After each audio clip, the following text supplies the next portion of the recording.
Revolutionary talk for revolutionary times. Promoting peace, liberty, and prosperity around the clock. LibertyTalk.fm.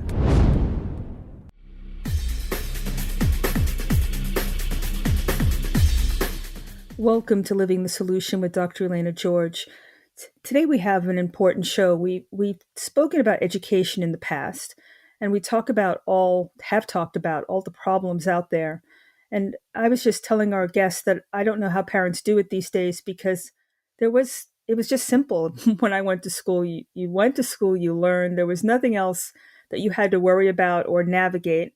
And it was about learning. I don't think that's the case anymore.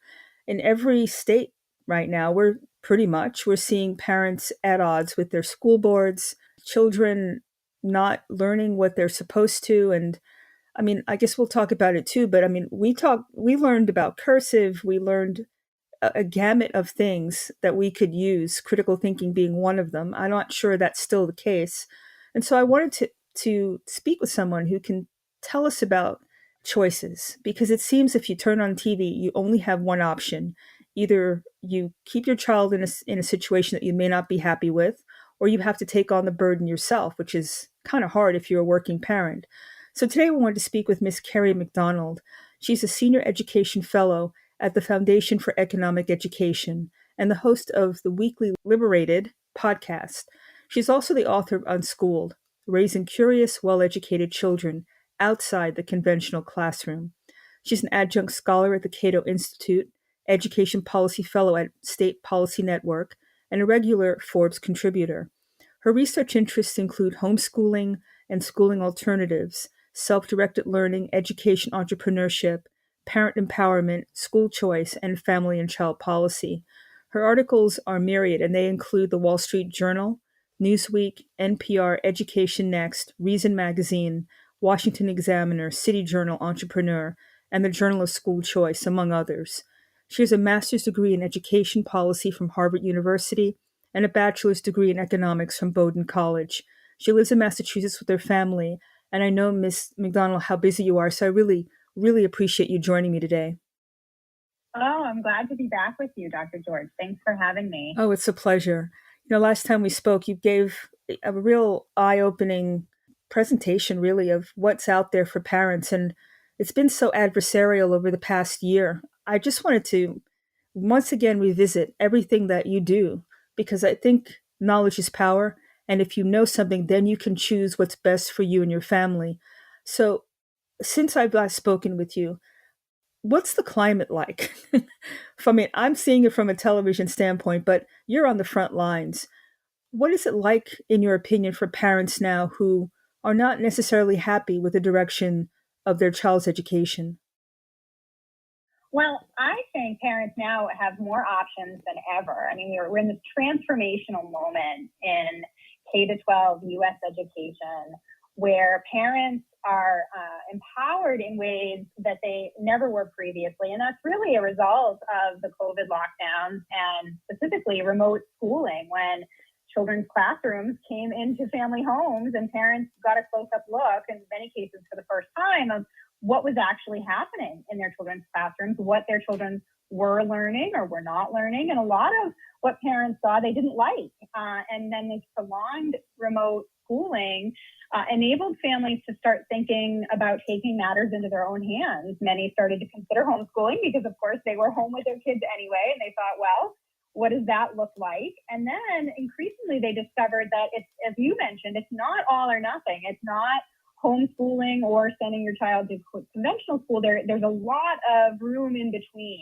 and a lot of education, innovation, and entrepreneurship occurring that I think parents really weren't aware of before. I mean, some of these trends were occurring in the decade before 2020, but they weren't something that was really apparent to a lot of families until, again, the school closures really brought that front and center. And what we saw during 2020 and 2021, not only were skyrocketing rates of homeschooling, doubling from in 2020 alone and tripling from pre-pandemic rates, and then remaining elevated even in 2021 and to today, while schools are back to normal. So parents really realizing that that they can take matters in their own hands, but also realizing that they do have all of these other choices. We saw in 2020 and 2021 the rise of what was called pandemic pods, which were these kind of mixed age, small learning communities, typically in family homes where parents would either hire an educator or take turns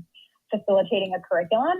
And that was very much like the micro schools that were, again, emerging prior to 2020, and that it's just taken off over the past couple of years. And micro schools really are that in between homeschooling and conventional schooling, where families can either go part-time or full-time 5 days a week as a full-time schooling alternative, but they tend to be smaller, much more nurturing, much more personalized, mastery-based curriculum. They're really what parents, I think, are looking for, and there's just so many more options across the country. The first thing that comes to my mind is, what happened? Is there pushback from the standard educational system? It's very monolithic. It's very power-oriented. How are they taking this, with parents taking their power back? Well, I think that so far, so good, right? I mean, I think families are voting with their feet. Certainly, you talked about a lot of the strife in school board meetings and so on. So there is this combination of voice and exit of families speaking out against what they don't like in schools and trying to push for change there. But increasingly, families are just fleeing their assigned district schools for some of these other options. And there's really not much that, school districts can do about that. I mean, some, interestingly enough, are trying to be a little bit more competitive and have their own micro schools within a school district. And some districts are forming these private public partnerships with national micro school networks like Prenda Learning, which creates these kind of small micro schools and learning pods so that they become tuition free, but are typically associated with a school district or some other kind of state Department of Education, as the case is in New Hampshire, that used its COVID relief money to provide these Prenda pods to families who wanted a micro school environment but couldn't afford to pay out of pocket. So, I think we're seeing those creative strategies, but for the most part, micro schools are typically a fraction of the cost of conventional private schools, often a quarter or a fifth of the cost even of a typical private school in a given area. So they're generally much more accessible to more families just by nature of their cost. And they also, in many states, are being covered by school choice policies. I spent a lot of time recently in South Florida, in the greater Fort Lauderdale area, where there is an explosion of microschooling. It's a real hub of education entrepreneurship. And the vast majority of those microschools there are participants in the state's generous tax credit scholarship program that enable education funding to follow students, typically income eligible in Florida, but increasingly in places like Arizona and West Virginia, it's more universal. And families are able to then take advantage of these micro schools tuition free, or again, at a fraction of the cost that they otherwise would be paying for a typical private school. So because this is all in the realm of private education, they're typically, accessible to more families and not kind of falling under the rubric of state oversight. That's amazing. It's rare that you have such an egalitarian approach where money's not the object. You don't have to be, an elite group. It sounds like everybody can partake of this. I love that. So let's take our first break, because I want to ask about the bigger micro school you just mentioned. It sounds like maybe, I don't know if it's corporate or not, but I'd love to discuss that when we come back. So let's take our first break. You're living in the solution.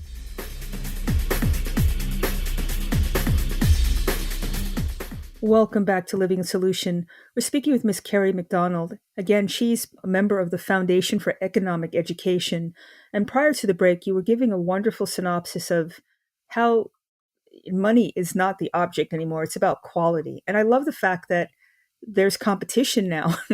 With the public school system before, there was no competition. Oh, you could do whatever you wanted, and everybody was a captive audience.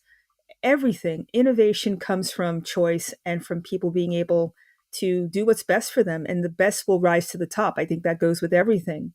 But you mentioned that there were, it sounds like a company or companies that have micro schooling. Can you speak a little bit more about that? Is that a corporate version of this, or is that still entrepreneurial?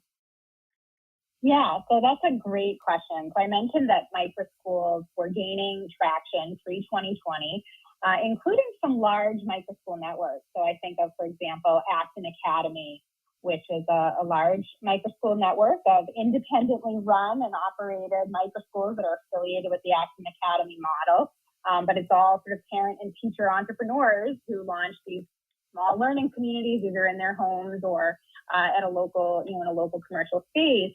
And they began in 2010. They now have about 280 microschools in more than 30 states and 25 countries. So that's an example of a fast-growing microschool network that's also gained much more popularity over the past couple of years, just as more and more families understand what microschooling is and want that for their kids.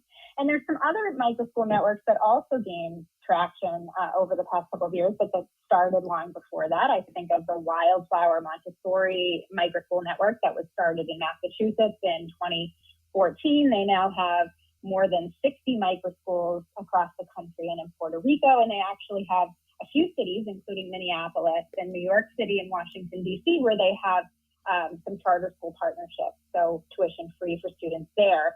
And they have also experienced a lot of growth over the past couple of years. And then Prenda is another one that I mentioned that was started in 2018 in Arizona.